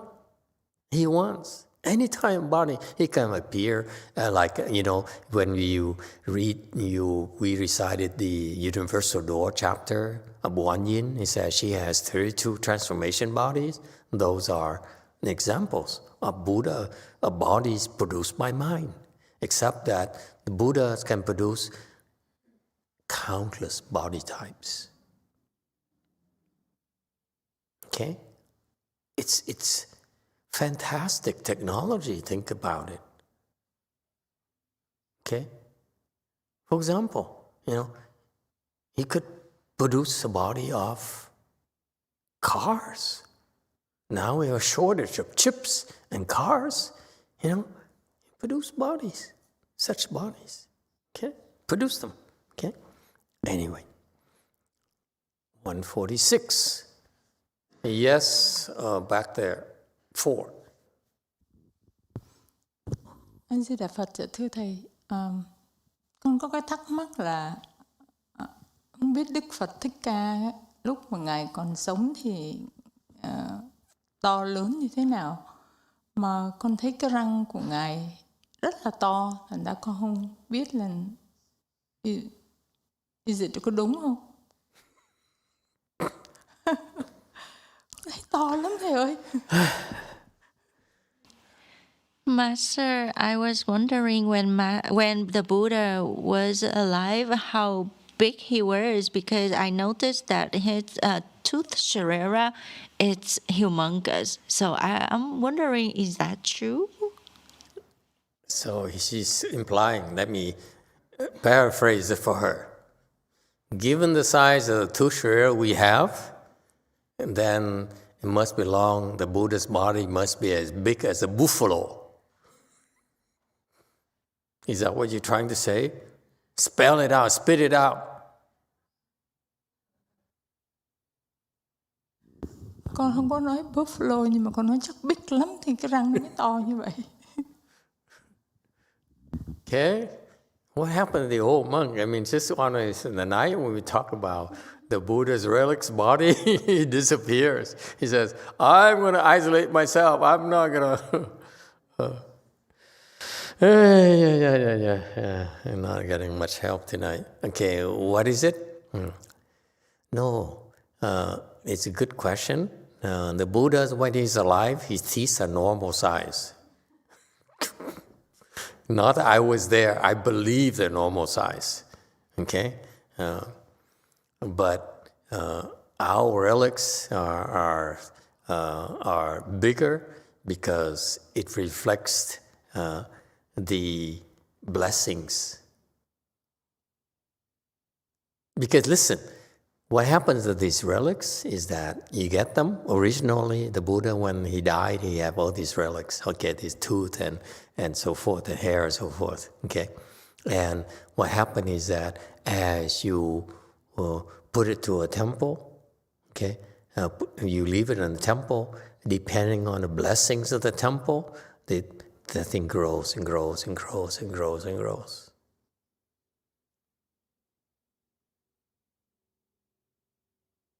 That's why. Okay, so that's how the Buddha chose to use to demonstrate the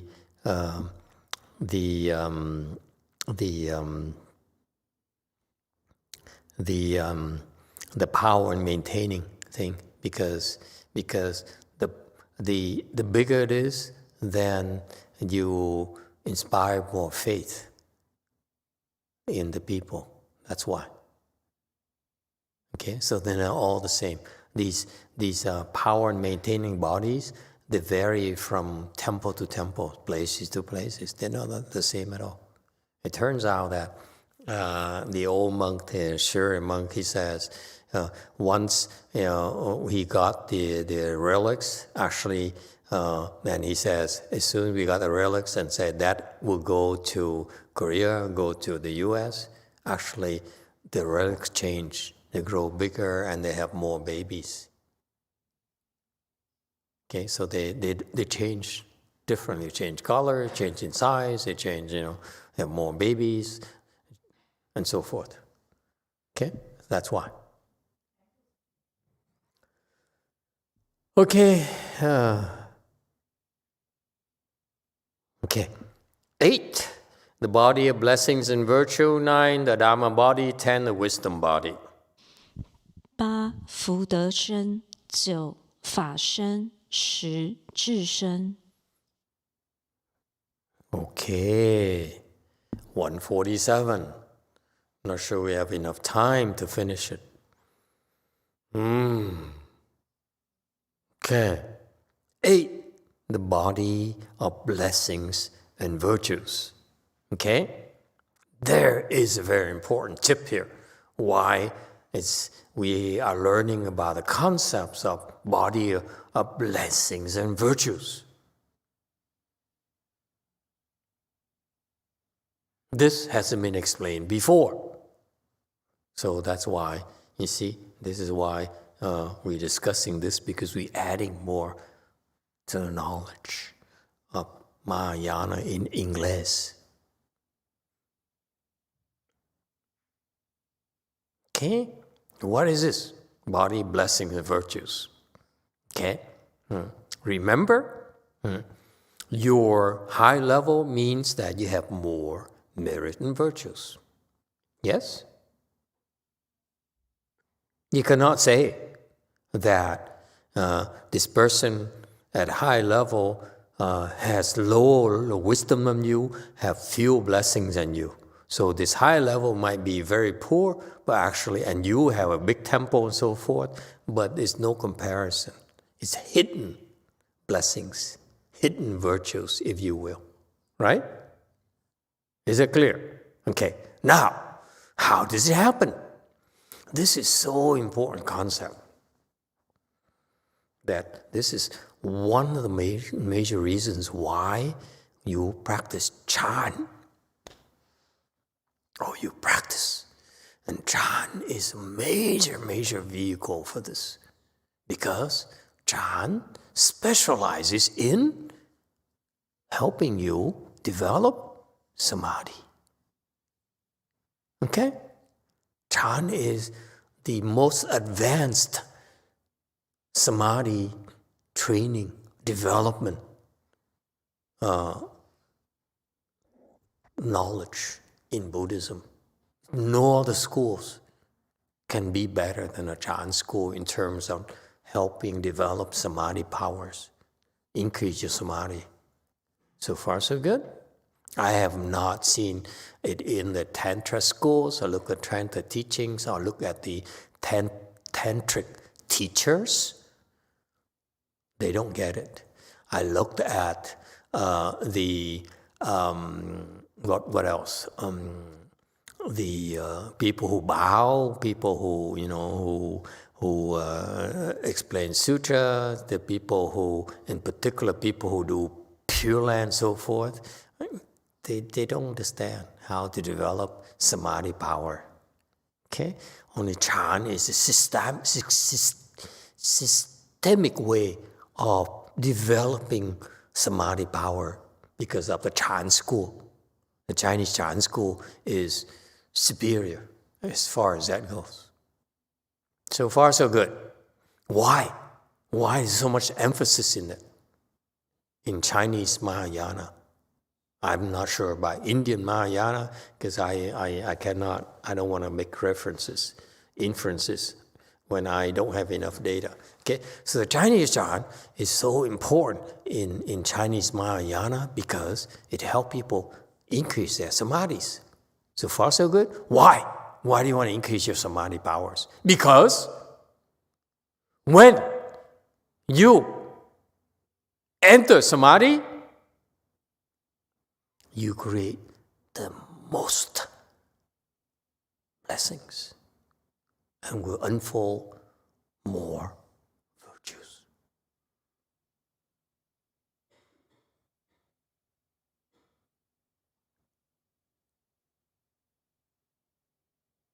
So far, so good. So that's why you understand now we keep on stressing, increase your samadhi, increase your samadhi. Don't stop. Keep at it. Don't waste time. Because every time you increase samadhi, you enter samadhi, whether it's 1 split second, 10 seconds, 20 minutes, you're generating incredible blessings for yourself. So when you enter, that's why how long you stay in samadhi matters. So far, so good? There is a reason why we're doing all this. It's not casual at all because it's designed to help you. Designed to help you get there sooner. Okay. So that's why blessing is virtues. The body blessing virtues that's created from his being always in samadhi. The Buddha is never out of samadhi. He's always in samadhi. That's why he has tremendous blessing and virtue already, and he keeps on increasing infinitely. So you increase from infinite to even more infinite. So it will never end. It keeps on growing bigger and bigger. That's all, more and more, that's all. Isn't that cool? You worry about running out of money. Buddha says, no, I never run out of blessings and virtue. Mine keeps on growing exponentially.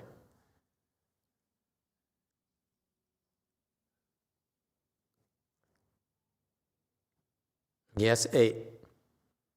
Thank you, Master. I think I'm referring to the last slide. You mentioned something about you need a power to subdue demons.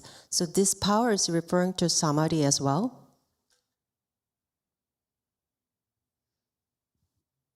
Yes.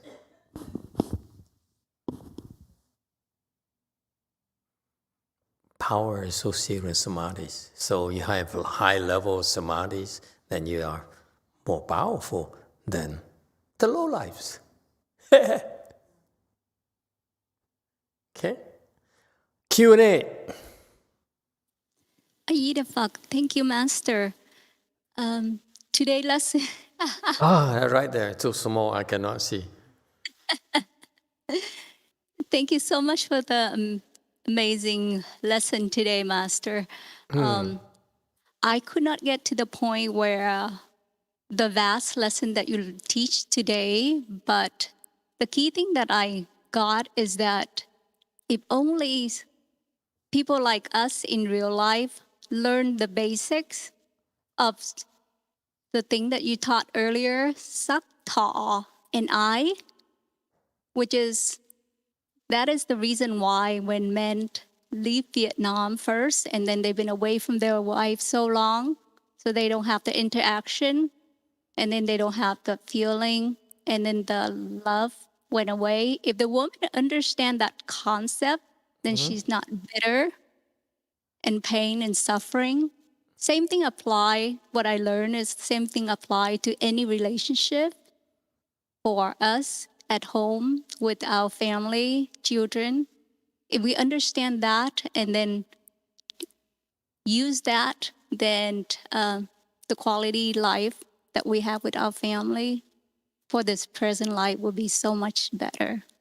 Precisely, absolutely. Thank you for pointing it out. Thank you, Master. For example, because you know the 12 conditioned links, you know there's love that arises from being near someone. Yes? So if you worried about your children, then you also, common wisdom, you also want to watch who your children draw near. Okay? Encourage them to draw near the superior people, smarter,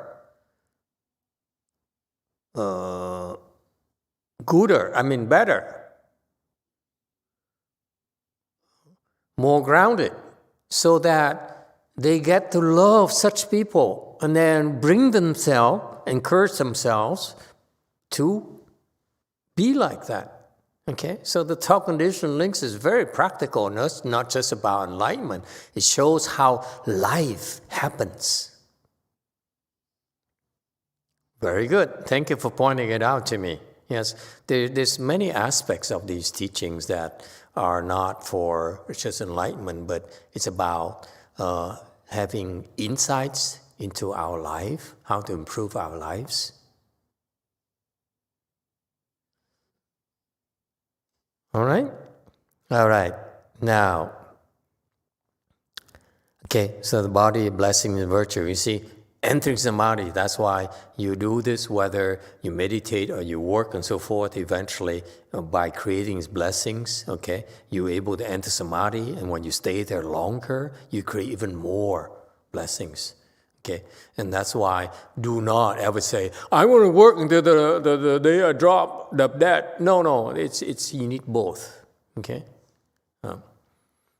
because if the Hinayana, the people who practice by themselves, they enter Samadhi, so they're creating blessings like this, but they don't improve. Whereas we don't stay in Samadhi as long as they do. However, we improve Samadhi, so now your blessings are higher. Even though we don't stay there very long, you keep on improving. Even more blessings, even more blessings. Split second. That's even more blessings. You understand that? So that's why there's different approaches on cultivation. Hinayana is too slow. It says, I'm going to stay in Samadhi only. Therefore, they generate only limited level of blessings. Whereas we go higher, we generate even shorter, but we generate more, and even more, even more, even more. You see that? That's why it's superior Dharma and Mahayana. Questions or comments? Yeah? All right. That's why 9, okay? The Dharma body, of course. There's a Dharma body that is the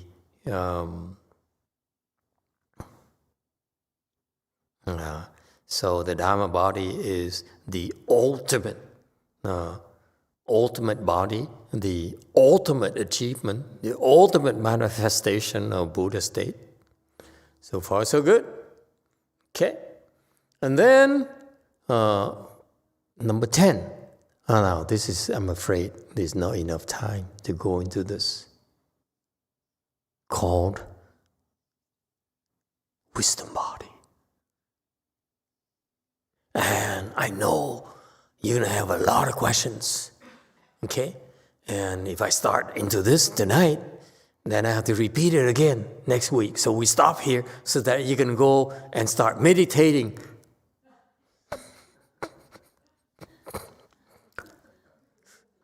Q&A, yeah.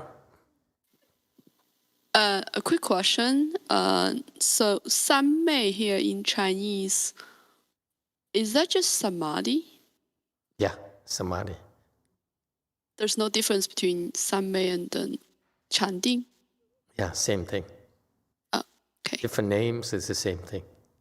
So for example, in Buddhism, we have different, millions of different types of samadhi. So each samadhi generates different types of blessings. That's why it's very sophisticated. Mahayana is incredible. You're talking about creating blessings.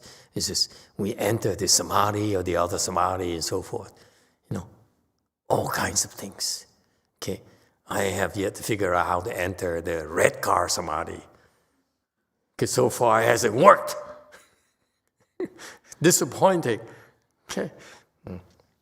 It's one of those things where I wish Master Shio is alive. I said, say, teacher, can you teach me about the red car samadhi, please? or temple samadhi, without me having to, beg a rich guy and sign away my dignity in my life. Q&A, go ahead. So the Sanmei is the ultimate samadhi or the Buddha samadhi? Or, it seems like the text there is saying it's something about the outermost. No, it's just that if you want to generate blessings and virtue, then entering samadhi is the best way to do that.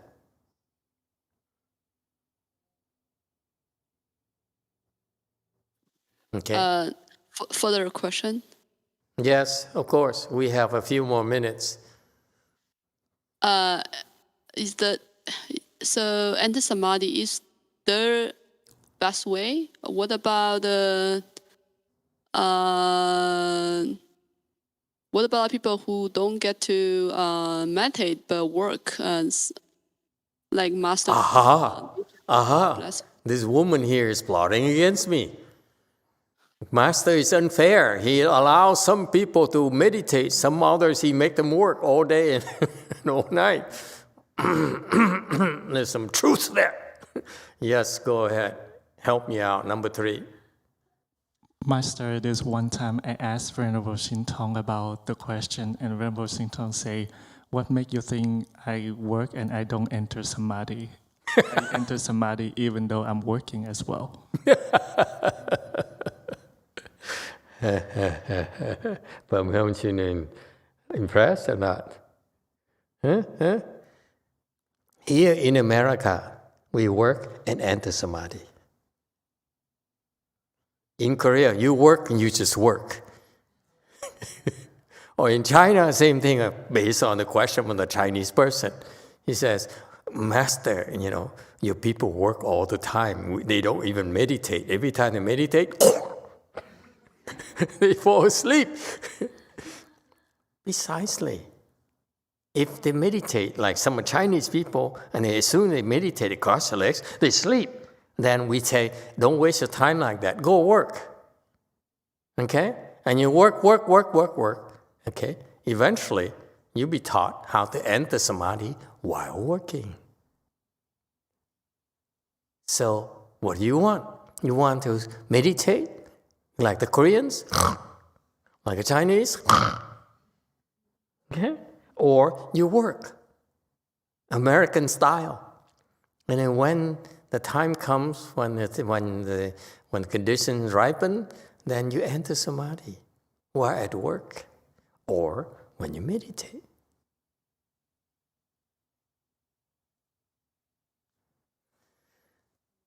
Q&A. Sorry, Master. Thank you so much. May I ask, is there a time that people enter samadhi while working and they don't even know it? Yeah, sometimes they don't know. It doesn't matter when they still enter samadhi. Because listen, samadhis has two types. Samadhis in movement, samadhis in stillness. Stillness is when you enter samadhi while sitting there or while standing there. That's samadhi too. That's stillness. Okay? But samadhi while moving. For example, okay, when you speak Dharma, you better enter samadhi. That's called samadhi while moving, in movement. If you don't enter samadhi while speaking the Dharma, you're going to be in trouble. You're going to speak nonsense. Okay? Go ahead, 9. Wow, I'm trying to get out of here. And all of a sudden, there's too many questions. 9. 그러니까 삼매에 들기 위해서는 네, 감사합니다. 삼매에 들기 위해서는 복이 있어야 되는데 또 삼매에 죄송합니다. 다시 사무님 다시 할게요. 그러니까 질문의 포인트는 그러면 어느 정도까지 해야 삼매를 선택할 수 있는 레벨이 되는지가 질문입니다. 그러니까 삼매를 선택하고 싶습니다.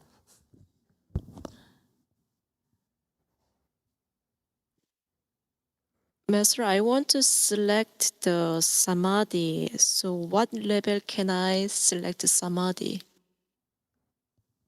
지금 현재는 뭐 삼매인지 뭔지도 잘 구분도 못하겠고 그냥 졸린데 그러니까 지금은 그냥 저의 생각에 그냥 삼매가 뭐 이렇게 우연처럼 이렇게 오는 것 같은데 그게 우연이 아니라 제가 삼매를 선택할 정도가 되면 어느 정도까지 돼야 되는지 뭐 예를 들면 뭐 한 뭐 보살 뭐가 돼야 되는지 이렇게 구체적인 레벨을 알고 싶은 겁니다.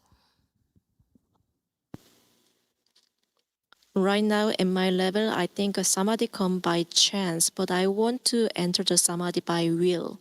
So what level can I enter the Samadhi by will? Well, eventually you will be able to do that. Until you're able to do that, you have to keep progressing. Okay, go ahead, Conk.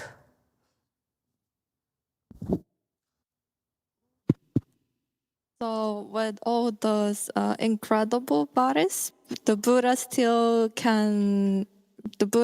feel our pain and suffering like us?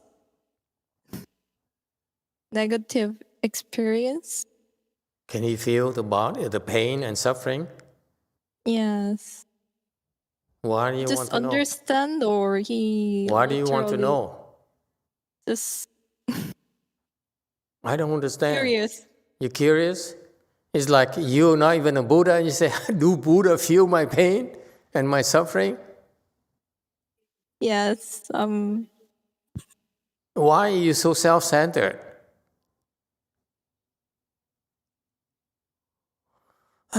Okay, I better close it up because we're running behind schedule. Okay, yes. Answer is yes. But there's one thing here I need to point out to you before I close. Go ahead, Q&A. Quickly. The stillness and the movement samadhi, is there a sleep samadhi? Very humbly, personally, I feel sometimes I enter samadhi while sleeping and sitting. Yes, there's a sleep samadhi. But I'm not going to teach you. Okay. All right. This is a very important thing. But we run out of time, so can we just skip this thing here? What do you want? Movie? I mean, end the talk, or let me take a few more minutes to explain to you. Huh? Okay, I guess you want me to explain to you. But I don't want you to stop by donation box after, you hear? You take me for granted. Because you ask all these questions, let me clarify for you.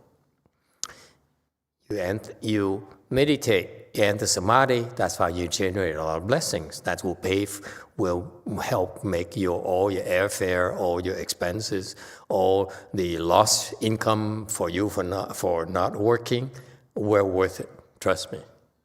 You enter samadhi, you get all those back, okay, or more, okay. So that's why you want to enter samadhi. You generate the blessings. The blessings are incredible blessings. He says, in terms of creating blessings, okay, you cannot beat this. Okay, just enter samadhi. That's the best way for you at the current level to generate blessings. Is it clear? That's a concept. Okay, so that's why wherever you are, you want to meditate because you will generate a lot of blessings. Best use your time. Okay, so far so good. Okay, now, what if the people who say, I don't know how to enter samadhi?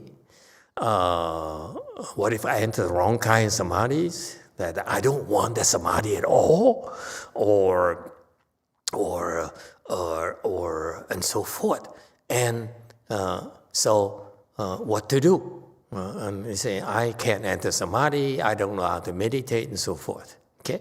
Now, I'm offering you, this is Mahayana perspective. Hinayana, they said, you want to create blessings, meditate. Okay? Or you keep precepts, another way. Okay? In Mahayana, what we teach you is based on this concept.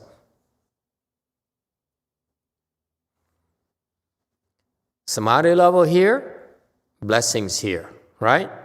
Each samadhi level has its associated level of blessings. So far, so good. This is samadhi, this is blessings. Okay? Fist and this. Okay? Okay, they work together. Now, so when you enter samadhi at this level, you generate this kind of blessings. So far, so good. Now, if you want to improve the next level of samadhis, the Hinayana, the way they do is say, I meditate so that I go up here. Right? And then I enter samadhi, boom! My blessings increase. So far, so good? That's the Hinayana style. Okay? Yeah.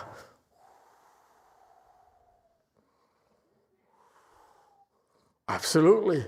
That's before you enter samadhi. Absolutely. Okay, so here's what happens. I explained to you why Mahayana is so much more sophisticated.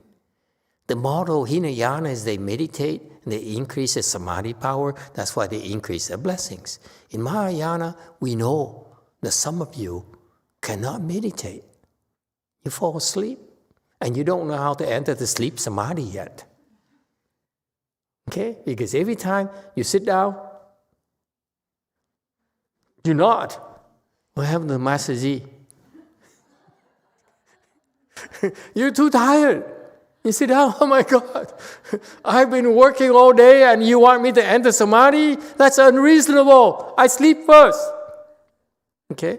Now, that's why people who cannot enter samadhi, okay, why do we let them sleep? Because it won't help. So what do? We make them work. This is so Master Shenhua. I saw this in Master Shenhua, by the way, Dharma, that I didn't see anywhere else. So in Master Shenhua's temples, they work because they can't meditate like you Koreans. Okay? We can't meditate like you Koreans. You can sit there forever. And you get nowhere, but you can sit there forever. Okay? We can't. We Americans, we go wash cars, watch football, cook, clean houses. I don't know about you. Okay? But in America, we're so busy, aren't we? Okay? So we cannot afford to sit there like you. Okay? So what do? We work. And this work here is not just any kind of work. Oops, time is running out. This is way over time. I apologize for you, bullet people.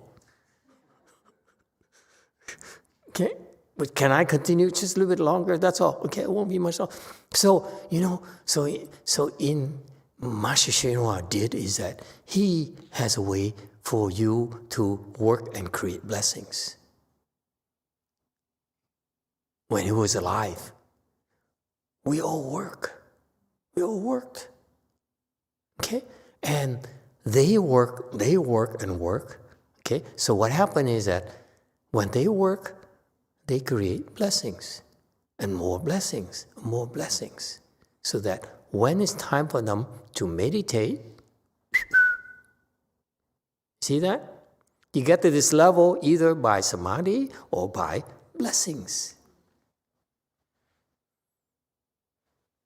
Ingenious. In Mahayana only. It happened only when Master Shenhua was alive. And you know what happened to me? I messed up. If I know that he was alive, and I know that's all you have to do, go and work for him, I'd be enlightened by now. And so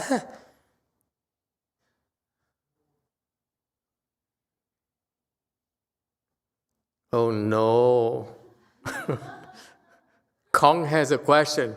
They don't have the bullet plan.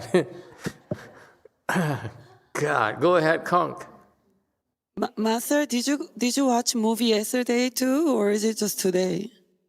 Only today. Ah. And I don't plan to watch it. I have to meditate. Master, I have a question about this. You just explained it about the blessing part. Is it?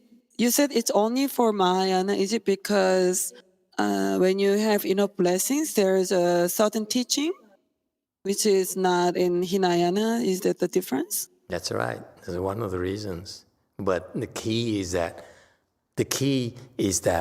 what the Hinayana people don't understand is how do you increase your samadhi power? They've been doing brute force.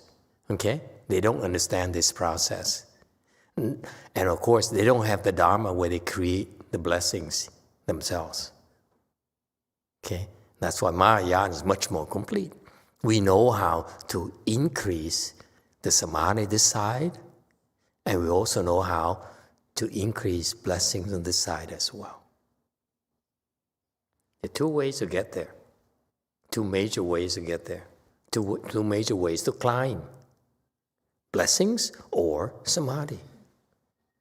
Got that? Because if you have samadhi, if you have blessing this high, if you meditate, eventually you leap like this. So don't worry about your samadhi level being too low. Worry about creating blessings, blessing, and then boom, certain teaching, you leap.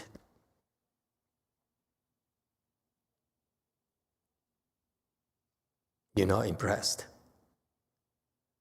Oh God, all this time is totally wasted. That's a problem of ignorance, and not just ignorance, stupidity. Cannot be helped. All right, you see that? And it's funny thing, when Master Shenhua was alive, people worked in his temple, they improved like crazy. And that's why I hit myself. I said, you stupid. What I was doing, I was too busy making money. How stupid can you be? So, and all his disciples, they did all the things. That's why they created a lot of blessing. That's why they improved very quickly with Master Shenhua's training, teaching. And now, after he died and I came, I was there 4 years, mind you, 4 years. Did I improve?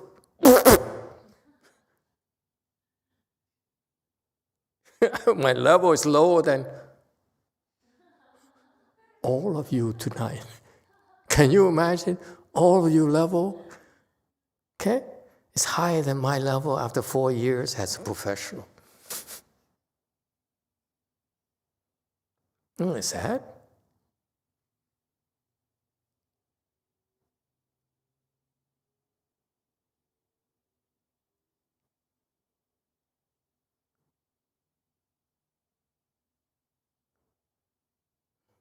All right. Stop here tonight. Yes, 4. Yes, I ask a question. They don't. I'm sorry, Ahong. They are, lots of resistance to. 4.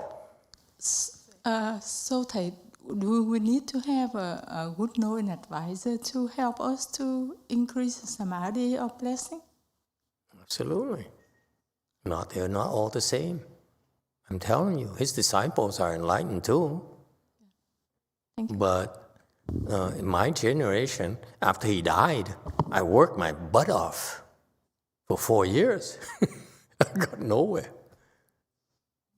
So it's not the same. They're good know advisors too, absolutely. They're qualified good know advisors.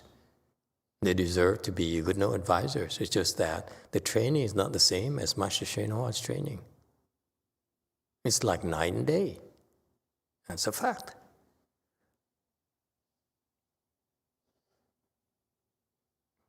So, conclusion. Okay? When you create blessings, create a lot of them, and more, because it's never wasted. Don't say, I've been creating blessing all this time, how come I'm still low? I create blessing 4 years myself. Got nowhere.